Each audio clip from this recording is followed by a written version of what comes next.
ज्या पद्धतीने शरद पवारांवर टीका करतात तुम्ही देखील बघितलं असेल, त्यांनी पत्रकार परिषदेत शरद पवार उद्धव ठाकरे यांच्यावर टीका केली.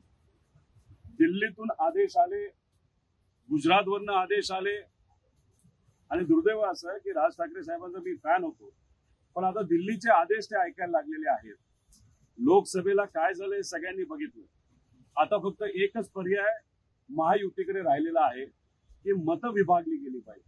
मग त्यासाठी जे कुठले पक्ष आहेत, नेते आहेत, त्यांचा वापर हा भाजपकडनं सरळ पद्धतीने त्या ठिकाणी केला जातो. आणि दुर्दैव असं की राज ठाकरे साहेब हे आता दिल्लीचं ऐकायला लागलेले आहेत.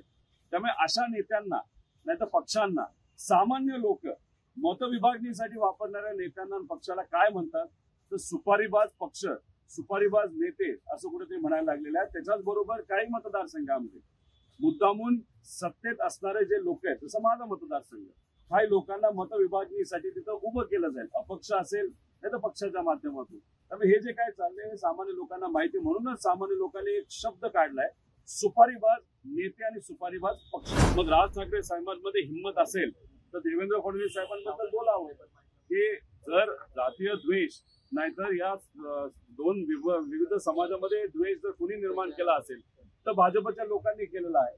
तर प्रत्यक्ष अप्रत्यक्षपणे भाजपचा जर फायदा होत असेल असेच जर वक्तव्य राज ठाकरे साहेब करत असतील तर राज ठाकरे साहेबांनाच विचारावं की भाजपबद्दल तुम्हाला काय वाटतं. त्यांनी द्वेष पेरला नाही का? गुजरातची गुलामीगिरी या भाजपच्या नेत्यांनी केली नाही का? महाराष्ट्राचे प्रोजेक्ट हे तिथं गुजरातमध्ये कुणी नेले? भाजपने नेले. मग राज ठाकरे साहेबांना मला अजून एक विचारायचं आहे, गेल्या लोकसभेला तुम्ही का मोदी साहेबांच्या विरोधात बोलत होता, का बीजेपीच्या विरोधात बोलत होता, मग का त्यावेळेस बोलत होता की इथल्या युवांना हाताला काम मिळत नाही? आता तरी कुठं काम मिळालेलं आहे? उलट बेरोजगारी मोठ्या प्रमाणात वाढलेली आहे. मग आत्ताचे युवक काय वेगळे युवक आहेत का? 5 वर्षात असं काय बदललं की तुम्ही आता भाजपची बाजू घ्यायला लागलाय? दिल्लीकरांसमोर दुर्दैवानं असं बोलावं लागतं की झुकायला लागलेला आहात. त्यामुळे हे जे काय आहे आता लोकांना तिथं माहिती आहे. त्यामुळे तुम्ही कोणाची बाजू घेता याच्यापेक्षा लोकच निर्णय घेणार आहे कोणाला बाजूला खड्यासारखं काढायचं आणि कोणाला निवडून द्यायचं.